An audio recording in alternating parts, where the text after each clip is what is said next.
Good morning, class. This morning I'm going to read this book called Moosetache, and it is by Margie Palatini. All right. The first page. Looks like this moose is going to have some unruly hair. Let's see what happens. Moose had a problem, a horrible, hairy, prickly problem.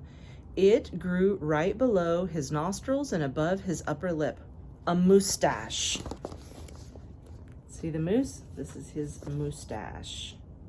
So how could this be a problem? What's going to happen here? Moose was in a frizzy tizzy, and Moustache was completely crimping his style.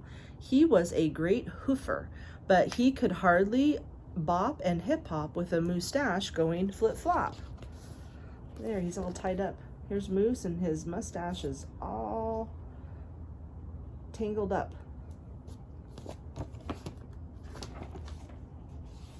He was a wonderful chef, but he simply could not flambe his souffle with all of those whiskers in the way.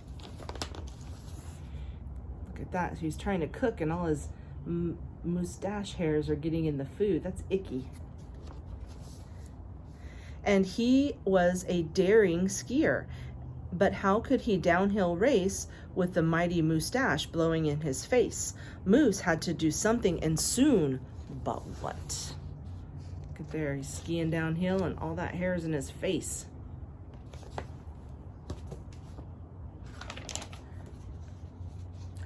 After days and days of much serious thought, Moose had an idea. He crossed some hair here, he crossed some hair there, and he tied his moustache around his neck. A moose scarf seemed to be the ideal answer to his problems. It was so simple, so easy, and oh, so perfect. Look at there, he wrapped it around his neck like a scarf.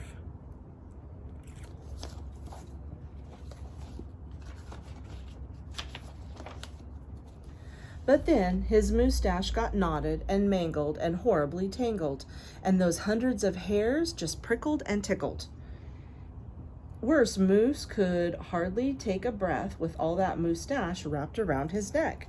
So Moose untied, unwrapped, unknotted, and gulped in some fresh air. His scarf, and that didn't work because it was too hot. So now he's getting some fresh air.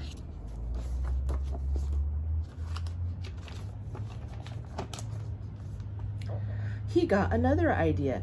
He parted some hair this way, he parted some hair that way, and he heaped all that moustache on top of his head.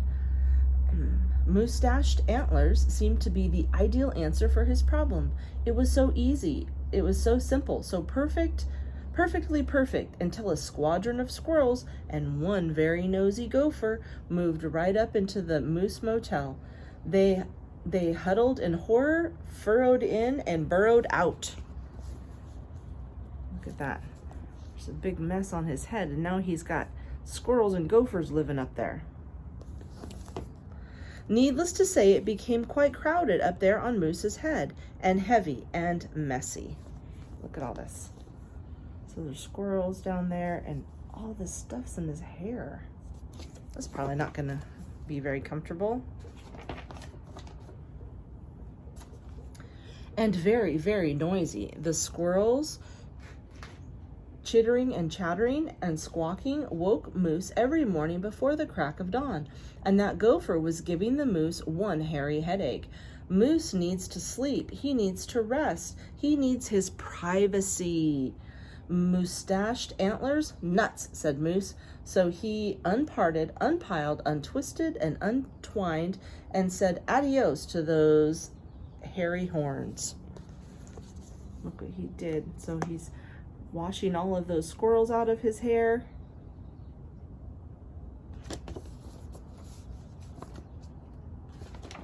You ever had a squirrel in your hair? I don't think that would be very pleasant. But now what? What?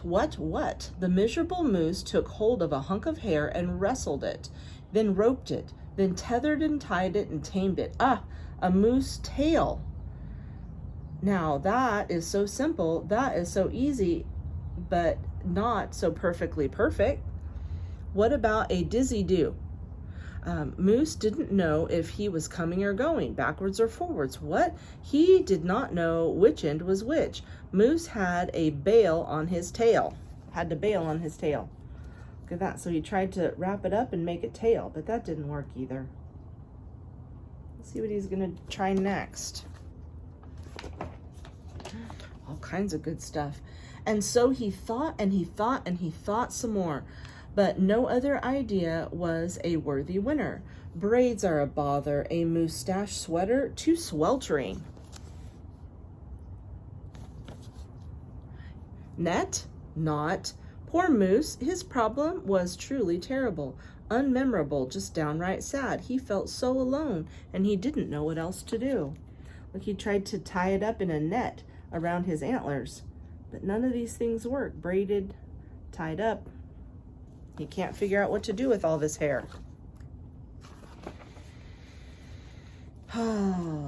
Of course, Moose, oops.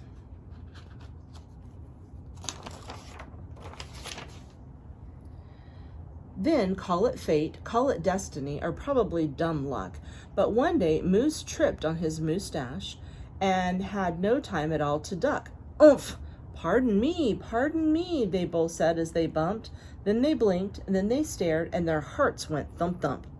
She was a moose with a bouffant so bodaciously outrageous. Well, it was just plain old big.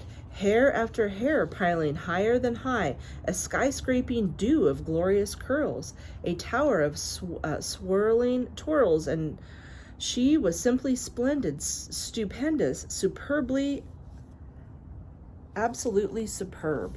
Look at that. So she met somebody else who has the same hair problem. All this hair is on her head, and his moustache is out of control. Think they have something in common? Of course, Moose had to ask how she did, what she did to get such a do. Mrs. Moose winked and then whispered, "Just a little glue." So she helped he fearlessly plunge a hoof into a fat pot of white goopy goop, and carefully, oh so carefully, they glopped and they plopped and they pasted and they pressed. They coaxed and curled and every truly unruly wayward whisker.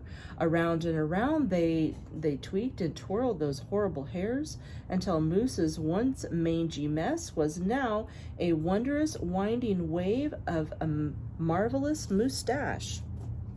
Moose gazed in the mirror and smiled a broad, moosey smile. He was so happy, so glad, just giddy with glee. He looked dashing and handsome. Moose gushed, "Is that really me?" Look what she's doing to his hair. Does he look better? We'll see.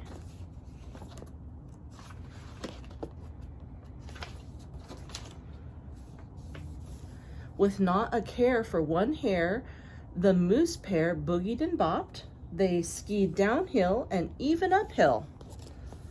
So look at there, they made friends. And they're going out and doing things. And their cooking was hot, hot, hot. Look at that. So they're both cooking and they have control of their hair. Always a good thing. So of course, it wasn't long after that, Moose and his moustache and his beautiful bride foxtrotted and tangoed and waltzed down the aisle. Good hair days, bad hair days, they vowed to love and cherish, and with their hearts heaped with love and pots full of goop, they both sighed, "I do glue," and promised to never be apart. Pretty cool. And it was so simple, so easy, and so perfect, and it stuck. Look at there. Just a little glue in your hair. Don't put glue in your hair. Don't cut your hair. Don't cut your bangs. I know you guys are bored. Do not cut your hair. All right, I'll see you guys later. Bye.